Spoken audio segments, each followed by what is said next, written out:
Keesokan harinya, Akira datang ke rumah orang tuanya tanpa mengajak Arwan bersamanya. "Kamu kesini sayang," sapa Agni saat melihat kedatangan putrinya. "Iya mah," saut Akira dengan singkat. "Kamu sudah makan belum? Kebetulan mama masak makanan kesukaan kamu," ucap Agni.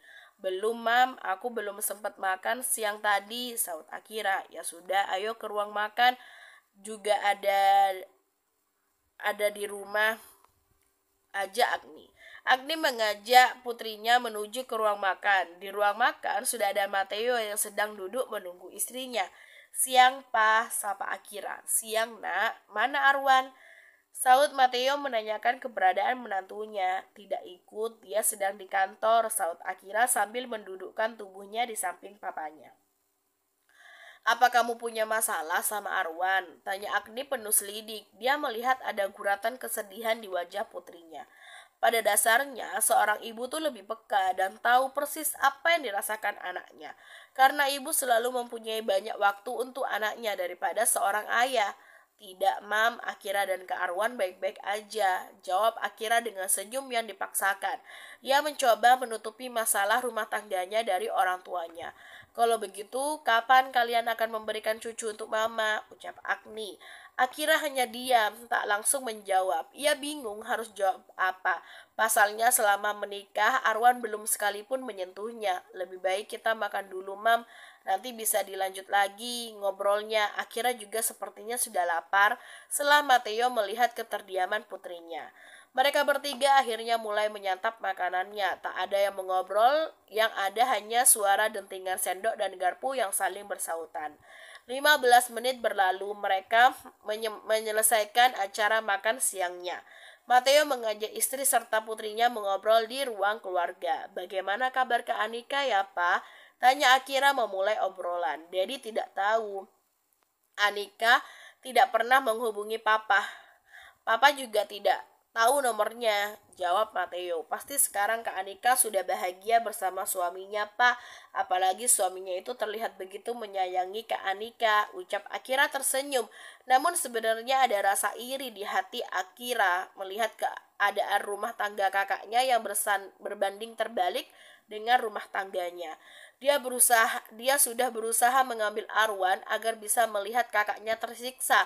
Namun kenyataannya kakaknya itu jauh lebih bahagia ketimbang dirinya. Menikah tanpa cinta itu sangat menyakitkan, apalagi Akira tahu kalau selama ini suaminya masih memiliki rasa untuk kakaknya sendiri. Sakit pasti, tapi sekarang Akira itu bisa apa? Tidak ada yang bisa Akira lakukan untuk saat ini. Andai Akira yang jadi istrinya Nevan, "Mam, pasti Akira akan jauh lebih bahagia," cetus Akira membuat kedua orang tuanya mengerutkan keningnya. "Apa maksudmu sayang?" tanya Agni. "Tidak, Mam. Akira hanya iri melihat Kak Anika yang selalu diperhatikan sama suaminya. Berbeda dengan Kak Arwan yang selalu acuh dengan Akira," jawab Akira. "Jangan bilang kamu menyukai Nevan," tebak Agni. "Siapa yang tidak menyukai pria sesempurna seperti Nevan, Mam? Dia tampan, kaya, dan juga memiliki orang tua yang begitu menyayanginya," ucap Akira sambil membayangkan dirinya menjadi Nyonya Nevan Alexander. Tanpa sadar, bibir Akira terangkat membentuk sebuah senyuman manis di bibirnya. "Jangan gila kamu Akira, Nevan itu suami kakakmu, jangan sampai kamu merebutnya," ucap Mateo memperingatinya. "Bukankah Papa bilang kalau Kak Anika bukan anak Papa lagi? Itu artinya Kak Anika bukan kakak Akira. Jadi tidak ada masalah kan kalau Akira ambil Nevan?" "Iya, kamu benar Akira. Aku memang bukan anak Mateo Nawel. Bahkan tidak ada darah Nawel yang mengalir di tubuhku." Setelah Anika tiba-tiba memotong pembicaraan Akira. "Meskipun aku bukan keluarga Nawel, bukan berarti kamu bisa mengambil suamiku. Apa kamu masih kurang puas mempunyai suami seperti Arwan? Atau jangan-jangan kejadian yang menimpaku dulu itu ada hubungannya sama kamu Akira?" lanjut Anika. Setelah mengetahui hasil tes DNA-nya dari rumah sakit, Anika langsung shock. Hasil tersebut menyatakan 99% Anika bukan anak biologis dari Mateo Nawel. Anika akhirnya memutuskan datang ke rumahnya dan menemui orang tuanya. Namun siapa sangka ternyata dia mendengar obrolan adiknya dengan orang tuanya itu. Ia mengira selama ini adiknya itu baik. Namun ternyata pemikirannya itu salah. Adiknya ingin menusuknya dari belakang. Ia berencana untuk mengambil suaminya. Apa maksud kamu, Anika? Ucap Mateo tidak paham dengan ucapan Anika. Jelaskan maksud semua ini, Tuan Matt, ucap Anika sambil memperlihatkan hasil tes DNA-nya kepada kedua orang tuanya. Dek. Mendadak tubuh Mateo kaku melihat hasil tes DNA yang dibawa oleh Anika. Jangan kurang ajar kamu, Anika. Meskipun aku sudah mengusirmu, tapi bukan berarti kamu bisa berbicara sembarangan seperti ini. Kamu tetap anakku. Ada darah keluarga Nawel yang mengalir di tubuhmu, sentak Mateo. Hahaha, anak yang mana, Tuan Mateo? Anak yang selalu kamu tuntut menjadi sempurna, hah? Aku hanya manusia biasa yang bisa saja melakukan kesalahan. Tapi kamu tidak pernah mau tahu. Kamu hanya bisa menuntut, dan menuntut. Kini aku tahu kenapa kalian memperlakukan aku seperti itu. Dan ternyata ini masalahnya. Di sini menyatakan kalau saya bukan anak biologis Anda. Lalu saya anak siapa, Tuan Mateo? Lanjut Anika berapi-api. Anika mencoba tegar, dia tidak mau menangis di hadapan mereka. Agni hanya diam. Dia masih mencerna semua perkataan Anika. Dia memang tidak mengerti dengan ucapan Anika, karena selama ini yang ia tahu Anika itu putrinya, putri yang ia lahirkan dari rahimnya. Jangan kamu percaya surat itu, Anika. Bisa saja hasil tes itu sengaja dibuat untuk mengadu domba keluarga kita, ucap Mateo mencoba meyakinkan Anika. Sayangnya saya sendiri yang melakukan pemeriksaan itu, Tuan Mateo, dan hasil ini saya dapatkan langsung dari rumah sakit tempat saya periksa. Saud Anika tersenyum miring menatap Mateo. Agni menatap wajah Anika dan suaminya secara bergantian. Jujurlah Tuan Mateo, karena tidak ada yang perlu ditutup-tutupi lagi. Atau jangan-jangan istrimu juga tidak tahu mengenai hal ini. Makanya Anda diam karena takut istri Anda mengetahui yang sebenarnya, ucap Anika. Diam kamu, Anika. Lebih baik kamu pergi dari rumah ini karena saya sudah mengharamkan kamu menginjakkan kaki di rumah ini lagi, bentak Mateo. Saya akan pergi setelah Anda mengatakan yang sebenarnya dan katakan di mana orang tua kandung saya. Saud Anika tidak kalah kerasnya. Saya orang tua kandung kamu. Tapi sekarang tidak lagi. Sekarang saya tidak memiliki putri yang tidak tahu diri seperti kamu. Kekeh Mateo masih belum mau jujur. Agni yang sudah pusing melihat perdebatan mereka, akhirnya dia ikut angkat bicara. Diam, pekik Agni. Ada apa sebenarnya, Pak? Tolong jelaskan semuanya sama Mama, bentak Agni. Tidak ada apa-apa, Ma. Dasar dianya aja yang tidak tahu balas budi, saut Mateo mencela Anika. Lebih baik ke Anika pergi, jangan buat gaduh di rumah ini. Bukankah Papa juga sudah bilang kalau kakak bukan lagi bagian dari keluarga Nawel? Lalu untuk apa kakak masih di sini? Usir Akira dengan gaya angkuhnya. Tanpa kau suruh pun aku akan pergi dari sini, Nona Nawel. Aku juga sudah muak hidup dengan orang-orang pembohong seperti kalian, terutama kamu, ucap Anika sambil menunjuk ke arah Akira.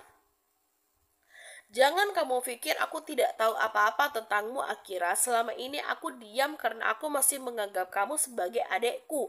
Tapi untuk kali ini tidak lagi. Jadi jangan pernah berpikir kamu bisa mengambil suamiku seperti kamu mengambil Arwan dariku, ucap Anika penuh penekanan. Tangan Akira mengepal kuat. Wajahnya merah padam menahan amarah. Maksudmu apa berbicara seperti itu, Anika? Arwan membatalkan pernikahan kalian karena kesalahan kamu sendiri, bukan karena Akira. Sela Agni membela Akira. Aku tidak peduli masalah itu, Nyonya. Aku malah bersyukur putrimu bisa merebut Arwan dariku. Karena tanpa putrimu, aku tidak akan bisa menikah dengan suamiku. Saud Anika semakin membuat hati Akira panas. Tapi aku kasihan melihat putrimu, sepertinya dia tidak bahagia dengan pernikahannya, ejek Anika. Akira yang sudah geram dengan kakaknya langsung mengangkat tangannya ingin menampar Anika. Berani kamu melukai istriku, maka aku tak segan-segan akan mematahkan kedua tanganmu itu. Suara Nevan menggelegar menghentikan gerakan tangan Akira yang ingin memukul wajah istrinya.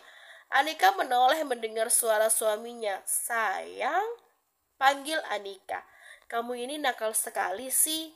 Sudah aku katakan, kalau mau pergi tuh bilang dulu sama aku. Tapi kamu malah pergi sendiri. Bagaimana kalau sampai kamu terluka? Gemas Nevan memencet hidung istrinya dengan gemas.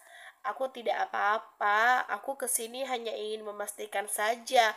Dan kamu benar, aku bukan anak kandung Tuan Mateo, ucap Anika tersenyum sambil memeluk suaminya. Kamu dari tadi selalu saja bilang bukan anak suamiku. Lalu kamu itu anak siapa, ha?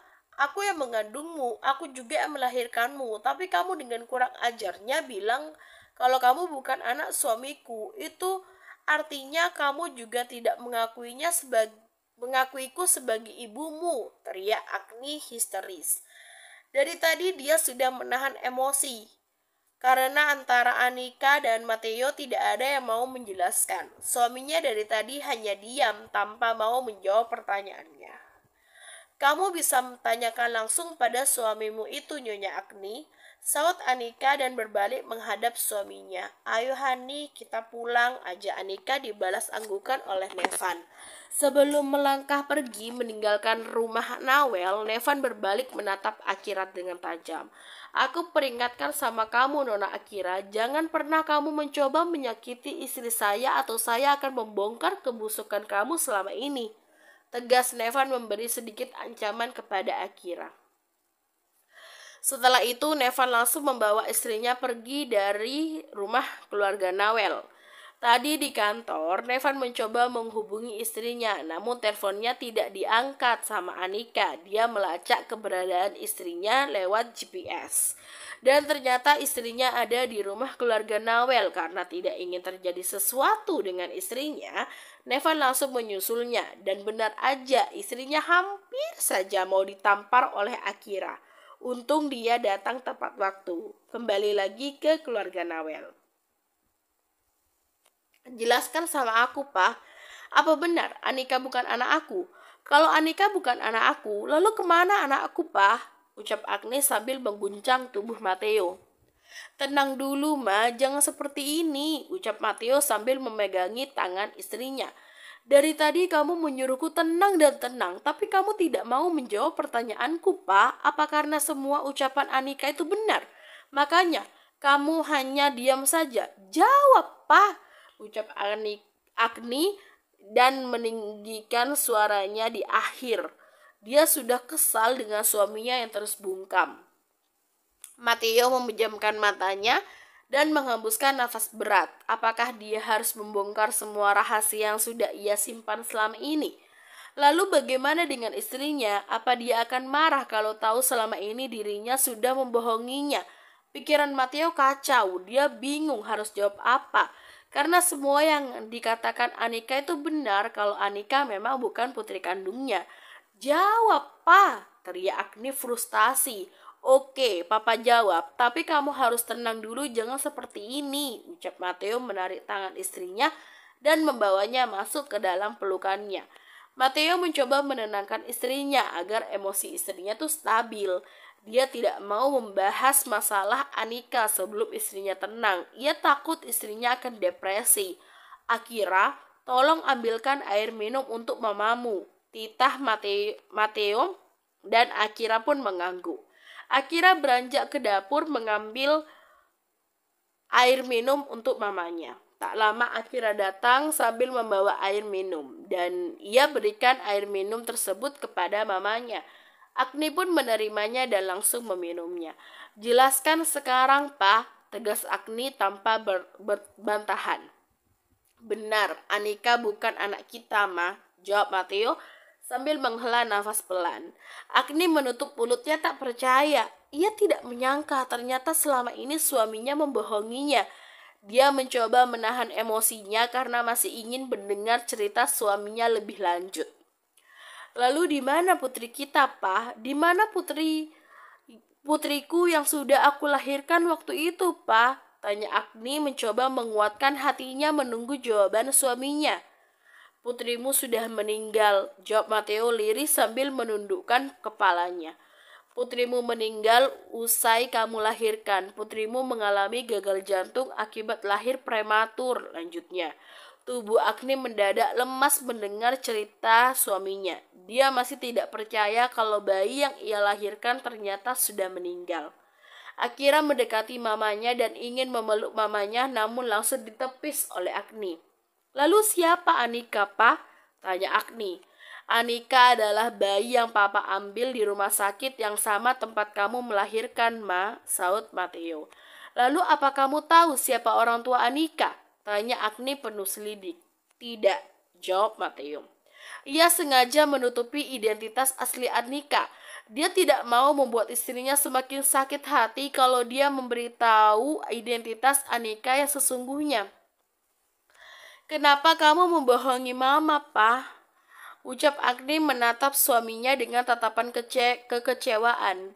Papa lakukan ini semua demi kebaikan kamu, Ma. Papa tidak mau melihat kamu depresi karena kehilangan anak kita. Tapi dengan kamu seperti ini, kamu sama saja menyakiti anak aku yang sudah meninggal, Pak. Bahkan sampai sekarang aku tidak pernah tahu makamnya dan tak pernah mendoakannya, ucap Agni. Maafkan papa, Ma, ucap Matteo menyesal. Dia ingin memeluk istrinya namun Agni langsung menolaknya. Biarkan aku sendirian, Pak, ucap Agni. Setelah itu ia beranjak dari tempat duduknya dan melangkahkan kakinya menuju ke kamarnya. Meskipun suaminya melakukan ini semua demi kebaikannya, tapi tetap saja tindakan suaminya itu salah. Dia kecewa dengan suaminya karena sudah membohonginya selama ini. Bersambung.